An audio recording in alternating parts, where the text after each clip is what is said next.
Hello everyone, स्वागत है आप सबका aqua star spiritual healing channel में।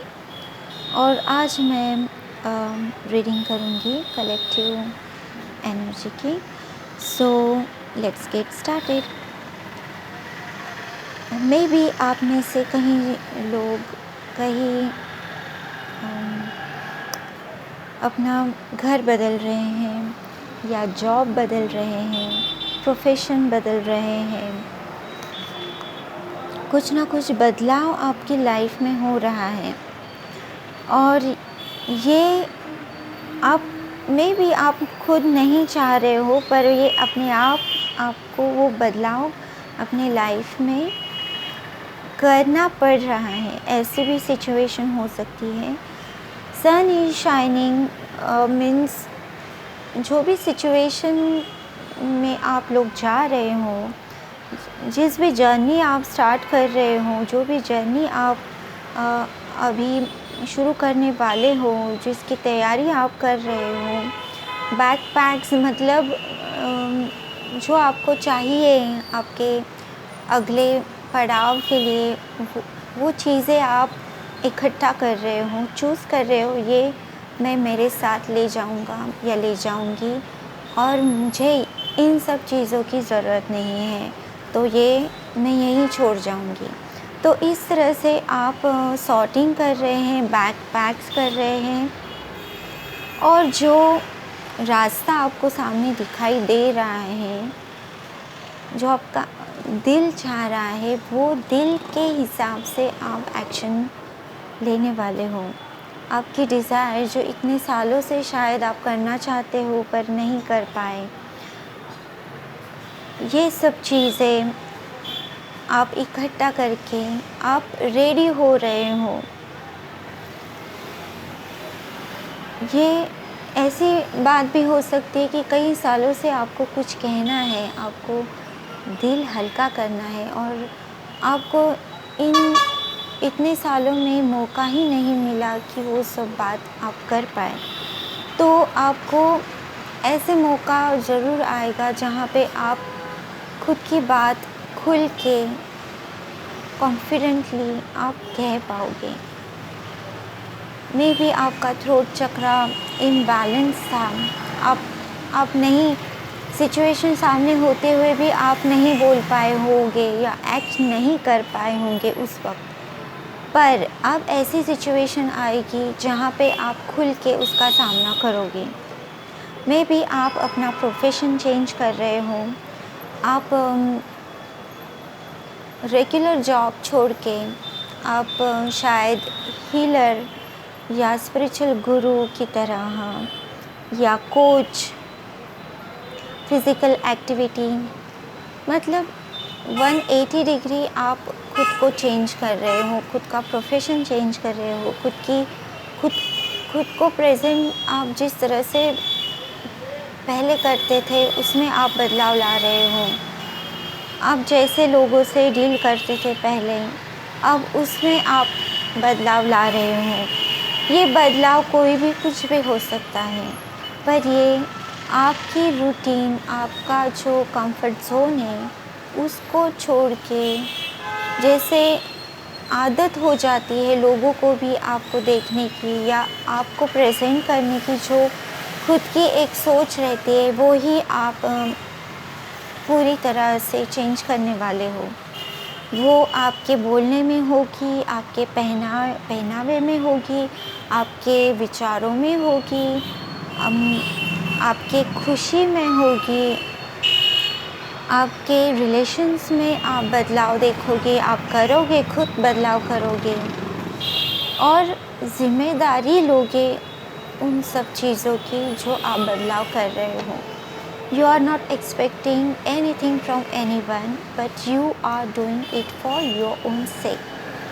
So, जहाँ पे आप खुद खड़े होके खुद की ज़िम्मेदारी लेने में सक्षम हो गए हो, वहाँ पे लोग भी आपको उसी तरह से देखेंगे। ये बदलाव जो होता है, ये बदलाव कभी भी आसान नहीं होता है। उसमें बहुत सी खुद की मन की तैयारी के साथ साथ लोग क्या कहेंगे, लोग कैसे मुझे देखेंगे, ये चिंता, फिर एक्सेप्टेंस मिलेगा कि नहीं मिलेगा, मैं अकेली तो नहीं रह जाऊंगी, ये सब डर फियर के ऊपर जब आप उठ जाते हो तब आप कॉन्फिडेंट हो जाते हो। सो आपका इनर गाइडेंस आपको हेल्प कर रहा है आगे बढ़ने के लिए। जो भी आप कर रहे हो आपको खुद को क्लियर है कि मुझे ये करना है, मुझे ये नहीं करना है। जब आप इस स्टेज पे होगे तो आप आगे की स्टेप्स लेने में तैयार होगे।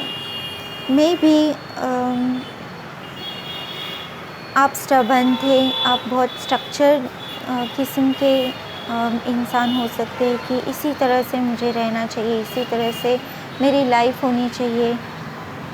बिल्कुल भी आपको बदलाव शायद पसंद नहीं था पहले, पर अब ऐसी कोई सिचुएशन आपकी लाइफ में आ गई है जहां आप खुद को बदलने में तैयार हो गए हैं। और इट इज़ नॉट ज़बरदस्ती, ये आप खुद के हैप्पीनेस के लिए कर रहे हैं, खुद के लिए कर रहे हैं। वो स्ट्रेंथ आप में आ गई है जो पहले नहीं थी। आप फियर को ओवरकम करेंगे, हार्मनी क्रिएट करेंगे सिचुएशन में। जो भी सिचुएशन में आप जा रहे हो, ये रिलेशन हो सकता है, जॉब हो सकता है, बिजनेस हो सकता है, हेल्थ हो सकती है, क्योंकि एक बड़ी साइकिल अब ख़त्म हो रही है और नई साइकिल आप शुरू करने जा रहे हैं। तो ये नई साइकिल जो है, ये एनर्जीज़ जो है वो ऐसी है कि हमें मजबूर कर रही हैं बदलाव लाने के लिए। हम ज़रूरत है हमें अंदर जाके खुद के अंदर जाके खुद के प्रायोरिटीज़ को समझने की, खुद की अहमियत को समझने की। दूसरों के लिए तो हम होते ही है, पर हम कब ऐसे सोचते हैं कि मुझे क्या चाहिए। अब ये वक्त ऐसा है कि ये पूछने पे मजबूर कर रहा है कि मैं कहाँ हूँ यहाँ इस सिचुएशन में। अब हमें हमारे लिए खड़े होना है। हमको पहले अपने आप को रखना है, फुलफ़िल करना है, वो खुशी देना है जो हम हमेशा दूसरों को देते आ रहे हैं। अगर वो हमें रिटर्न नहीं मिल रही है तो हमारी वो ज़िम्मेदारी है कि हम अब अपनी खुद के लिए वो करें। सेल्फ़ लव यहाँ पे मुझे इंडिकेट हो रहा है। Self love, self motivation, self stability, happiness, Joy, ये जब तक आपके लाइफ में आप खुद क्रिएट नहीं करोगे, खुद एक्सेप्ट नहीं करोगे, तो आप वो दूसरों को भी नहीं दे सकते और दूसरे वो आपकी तरफ ऐसे नहीं देख सकते कि हाँ ये लायक है इसके। क्योंकि आपकी एनर्जी अगर लो है तो लोग आपकी एनर्जी सेंस करते हैं और उसी तरह से आपको ट्रीट करते हैं। जब आप खुद कॉन्फिडेंट खुद को हील करोगे, खुद के इश्यूज़, जो भी डार्क साइड है, जो भी गलतियाँ आपको शेम गिल्ट हैं खुद के बारे में, तो जब आप उसको एक्सेप्ट करोगे, अपनी डार्क साइड के साथ खुद को एक्सेप्ट करोगे, तो वो एक शक्ति की तरह काम करता है कि आपको कोई फ़र्क ही नहीं पड़ता, क्योंकि आपने एक्सेप्ट किया है कि हाँ ये मेरी गलती हो गई है, पर अब मैं ये गलती नहीं करना चाहता हूँ। लोग आपकी गलती को आपके सामने आपको कमज़ोर करने के लिए इस्तेमाल नहीं कर सकते हैं। जब आप खुद उसे एक्सेप्ट कर रहे हो, उसके इस बारे में बात कर रहे हो, ये तभी होगा जब आप खुद के ऊपर काम करोगे। और सेल्फ़ लव जो है इसी बात को डिनोट करता है जब आप खुद से प्यार करते हैं, जब आप खुद के बारे में अच्छी चीज़ें खुद आईने के सामने खड़े रह के आप कह सकते हैं अपनी आँखों में आँखें डाल के कि हाँ, I love you, I accept you, तब आप में वो कॉन्फिडेंस अपने आप आता है, वो एनर्जी अपने आप क्रिएट होती है, सेल्फ इस्टीम अपने आप क्रिएट होता है, जहाँ आप बिल्कुल भी कमज़ोर नहीं पड़ते। तो आपने गलती की है, उसे एक्सेप्ट करना भी कोई छोटी चीज़ नहीं होता है। ये बहुत बहुत ही ज़्यादा कठिन चीज़ होती है, जहाँ हम अपनी गलती को अपने करेज की तरह या अपने एक अच्छा गुण की तरह हम सबको दिखाते हैं। अच्छा बुरा ऐसा सिचुएशन एक्चुअल में होता ही नहीं है, जो होता है वो हमें कुछ ना कुछ दे के ज़रूर जाता है। हमें बस अपना नज़रिया चेंज करने की ज़रूरत है, उसकी तरह जो अप्रोच हमारा होता है उसको बदलने की ज़रूरत है। अच्छी चीज़ें मतलब अच्छे मार्क्स मिले, अच्छी जॉब मिले तो आप कॉन्फिडेंसली सबको खुशी-खुशी कहते हैं कि मैं ये जॉब कर रहा हूँ, मुझे इतने अच्छे मार्क्स मिले हैं, या मैं मेरिट आया हूँ, या मैंने इतना अचीव किया है। स्पोर्ट्समैन हैं अगर आप, तो आपके मेडल्स, आपके जो गिफ्ट्स हैं, आपके अचीवमेंट्स है, सर्टिफिकेशन है, जो भी है आप अच्छी तरह से उसको प्रेज़ेंट करते हो। पर फेलियर आता है तो आप निराश हो जाते हो, पर फेलियर ही आपको स्ट्रॉन्ग बनाता है। अगर फेलियर आप फेस नहीं करते हो तो आप में वो एक्सपीरियंस नहीं आता है, वो कॉन्फिडेंस नहीं आता है, वो विज़डम नहीं आता है, जो सिर्फ़ और सिर्फ़ फेलियर के बाद ही आप समझ सकते हो कि सक्सेसफुल होना मतलब क्या है, कितनी मेहनत करनी पड़ती है, कितना पेन सहना पड़ता है, उसकी जो उम, उस उसको समझने की जो उम, समझ बात होती है, वो हमेशा ही फेलियर के बाद ही आपको समझ में आती है। तो इट्स जस्ट आप किस तरह से बातों को देख रहे हैं, और जहाँ आप पहले शायद ज़िम्मेदारी से भाग रहे थे, अब आप खुद की ज़िम्मेदारी उठाने में आपको आपकी इच्छा है, आप खुद की ज़िम्मेदारी खुद लेना चाहते हैं। जो भी आपको इमोशनली इम्बैलेंस कर रहा है, हर्ट कर रहा है, पेन दे रहा है, वहाँ उस सिचुएशन से आप आगे बढ़ रहे हो।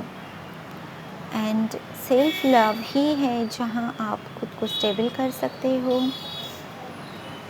आप खुद के साथ जब खुशी-खुशी अपना समय बिता सकते हो, खुद की एनर्जी, खुद के प्रेज़ेंस को जब आप एन्जॉय करना सीखते हो, खुद के साथ प्यार से बिहेव करना सीखते हो, वहीं आपको किसी से भी किसी की भी आपको अपेक्षा नहीं रहती है तब।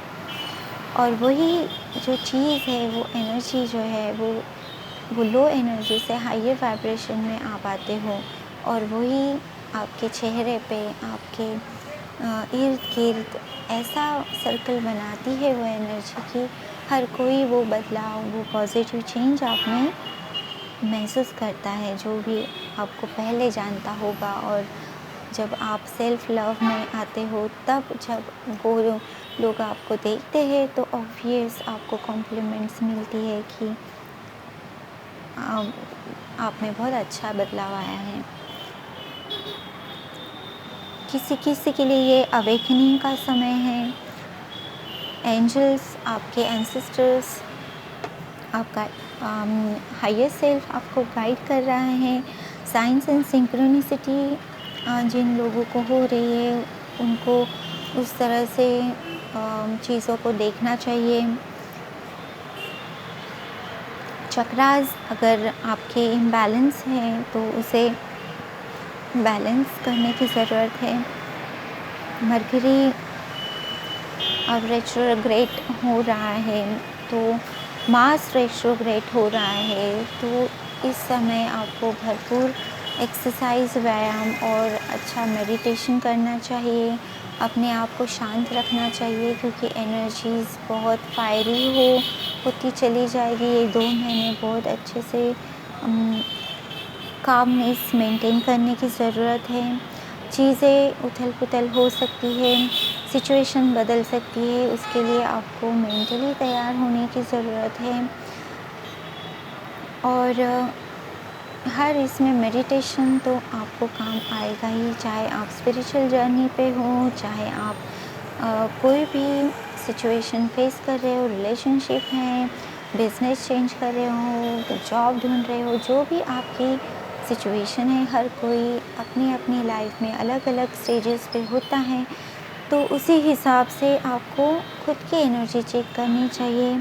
कागज़ कलम लेके उसे लिखें कि आपकी प्रायोरिटीज़ क्या है, आप क्या करना चाहते हो, क्या आपकी लाइफ में आप चाहते हो। तो वो जब आपके अंदर क्लैरिटी होगी, तो आप बिना समय गंवाए आप फटाफट से आपके स्टेप्स उठा सकते हो, अपनी कामनेस को मेंटेन कर सकते हो। दूसरों को भी आपको अगर सलाह देनी है, दूसरों से काम करवाना है, तो आपको वेस्टेज ऑफ टाइम नहीं होगा आपका। अगर आप पहले से ही होमवर्क कर चुके होगे अपने सिचुएशन का, अपने खुद की एनर्जीज़ अगर आपने पढ़ी है, आपने अपना खुद का दिल समझ लिया है कि आप क्या चाहते हो। जब आपका माइंड, बॉडी एंड हार्ट एक अलाइनमेंट में हो, जिस चीज़ के लिए वो क्रेविंग कर रहा है वो सही है कि नहीं, वो चेकिंग के साथ साथ आजू-बाजू के लोग, उनकी सिचुएशन, आपकी सिचुएशन, इन सब का सिंक्रोनाइज़ होना ज़रूरी है। इसीलिए आप खुद को पहले टटोलें, खुद को पहले पढ़ें, खुद की एनर्जीज़ को स्टेबलाइज़ करें। फिर धीरे-धीरे करके आप दूसरों को भी थोड़ा बहुत अपने हिसाब से आप उनको कह सकते हैं कि आप उनसे बात कर सकते हैं कि आई एम एक्सपेक्टिंग दिस। आप बात कर सकते हो, जो आप क्लियर हो खुद के इसमें, तो आप दूसरों को भी वो क्लैरिटी दे सकते हो। And in this way situation को कंट्रोल किया जा सकता है। बहुत ज़्यादा फायरी आर्ग्यूमेंट, एंगर जहाँ आप सिचुएशन में हो सकता है, वो सिचुएशन कामली एग्ज़ीक्यूट हो सकती है। अगर आप तैयार हो, आप सामने वाले को भी वही चीज़ करने को कहें, जिसकी वजह से क्लियरिटी हो, कन्फ्यूजन ना हो, कम्युनिकेशन सही ढंग से हो, तो चीज़ें सही से हो जाएगी। तो चीज़ों से भागने की बजाय चीज़ों को समझकर और एक दूसरे के साथ कोऑपरेट करने की ज़रूरत है अभी। ये 2 महीने बहुत ही ज़्यादा फायरी हैं। So please keep calm, meditation करें, खुद को काम करें, एक्स्ट्रा बिज़ी ना हो जाए थॉट्स में। ज्योति त्राटक यानी फ्लेम मेडिटेशन, इसमें बहुत काम आएगा। 10 मिनट भी आपने कर लिया, और खुद का ऑरा अगर आपने क्लीन रखा है, तो आप इस 2 महीने बहुत अच्छे से खुद को मेंटेन कर पाओगे। और जो भी एंजल्स, जो भी गाइडेंस आपको मिल रहा है, जो भी आपका इंट्यूशन आपको कह रहा है, इसको भी आपको ध्यान में रखना चाहिए। आपकी कम्युनिकेशन, आपके जो वर्ड्स है, वो बहुत संभल के आपको यूज़ करने चाहिए इस समय में, ये 2 महीने में। जो भी वर्ड्स, जो भी कम्युनिकेशन आप जिस तरह से करोगे, उसका इम्पैक्ट बहुत ही ज़्यादा गहरा होने वाला है, और उसका जो रिज़ल्ट है वो आपको रिग्रेट करने में मजबूर कर सकता है, या आपको खुशी भी ला सकता है। आपके डिसीजन अगर सही रहे, आपने कामनेस मेंटेन करके सिचुएशन को हारमोनियसली अगर मेंटेन करा है, हैंडल करा है, तो आप आपके जो रिवॉर्ड्स होंगे इस सिचुएशन के बाद, जो आप करोगे, आपको जो गेन होगा, सही अगर आपने डिसीजन लिया है तो आपको अच्छे रिजल्ट्स मिलेंगे। अदरवाइज़ आपको रिग्रेट करने की भी नौबत आ सकती है। So be careful with your words, क्योंकि फिफ्थ चक्रा जो है वो थ्रोट चक्रा है, उसका कलर ब्लू है। तो आपको शिव जी की आराधना करनी चाहिए, उनसे प्रार्थना करनी चाहिए कि मेरे मुंह से सही शब्द निकले और जो जहर है, जो कटु वर्ड्स हैं, वो मेरे मुंह से ना निकले। मुझे गाइड करें आप कि मैं मेरा शांत कूलनेस मेंटेन कर पाऊँ, अच्छे से खुद को हैंडल कर पाऊँ। और अगर सिचुएशन बहुत ही ख़राब हो रही है तो वहाँ से थोड़ा बाजू में हट के शांत होके फिर आप उनसे बात कर सकते हैं। जब फायरी सिचुएशन होती है तो ब्रेक लेना अच्छा रहेगा। जहाँ पे कुछ और चीज़ें ख़राब होने की आपको दिख रहा है सिचुएशन, तो उसमें आप कह सकते हो कि अभी हम बात नहीं करेंगे, हम इसके ऊपर कल बात करेंगे। अपना अपना आप फिर से रिवाइज़ करो, फिर से सोचो, फिर से बातों को एनालाइज़ करो और फिर हम शांतिपूर्ण बैठ के फिर बात करेंगे। ऐसे करेंगे तो फिर सिचुएशन कंट्रोल में रहेगी, कोई भी ज़्यादा हर्ट नहीं होगा और ये समय अच्छे से गुजर जाएगा। तो आने वाला समय जो है, समय बदलता है, समय बदल रहा है, समय किसी के लिए नहीं रुकता है। सो सिचुएशन अगर बैड है तो वो भी समय बदलने वाला है, और अच्छी है तो हमें उसको पूरी तरह से जीना है, क्योंकि वो भी समय जा रहा है। सो हमें एनी हाउ हमें प्रेजेंट को संभालना है, प्रेजेंट सिचुएशन को, नाउ अभी जो हो रहा है उसे अच्छी तरह से हैंडल करना है। तो हम जब नाउ को संभालेंगे, हम प्रेजेंट को संभालेंगे, तो अपने आप ही हमारा आने वाला समय भी बैलेंस रहेगा। और जो समय जा रहा है वो ऑब्वियस हम बैलेंस हार्मोनी के साथ ही उसको विदा कर रहे हैं, उसको देख रहे हैं, उसको हैंडल कर रहे हैं। क्योंकि प्रेजेंट को हम हैंडल कर रहे हैं, जिस तरह से हैंडल कर रहे हैं वही हमारा पास्ट है और उसी के ऊपर हमारा फ्यूचर डिपेंड है। एंड इसीलिए कहते हैं कि प्रेजेंट में अगर हम सिचुएशन को हैंडल अच्छे से कर लेते हैं तो हमारा फ्यूचर भी अच्छा रहेगा और पास्ट जो है वो रिग्रेट से भरा नहीं होगा। तो ये थी दोस्तों आज का मैसेज। होप ये आपको हेल्प करेगा आपके सिचुएशन में। आपको सिचुएशन को पढ़ना है, आपको एनालाइज करना है, लिखना है, आप क्या चाहते हो, क्या नहीं चाहते हो, सामने वाला क्या कर रहा है और आप किस तरह से आउटकम चाहते हो, ये पहली क्लियरिटी आपको होनी चाहिए। और अगर वो आप अगर उनसे बात करके वो आप उनको भी अगर कह पाए कि आप भी इसी तरह से करें जिस तरह से मैं कर रहा हूँ या कर रही हूँ, तो हमारे में क्लैशेस कम होंगे, आउटकम बहुत बढ़िया होगा और हारमोनियसली हर सिचुएशन हम हैंडल कर पाएंगे। तो हमें बैलेंस करते हुए सिचुएशन को जाना है, सामने वाले को भी हर्ट ना हो और हमें भी तकलीफ़ ना हो, इसकी हमें ये 2 मंथ्स बहुत ही ज़्यादा केयर करनी है। सो ये थी दोस्तों करंट एनर्जीज़। आपकी सिचुएशन को आप पढ़ें, इसको अप्लाई करें और आगे बढ़ें। Lots of sunshine, good luck, bye.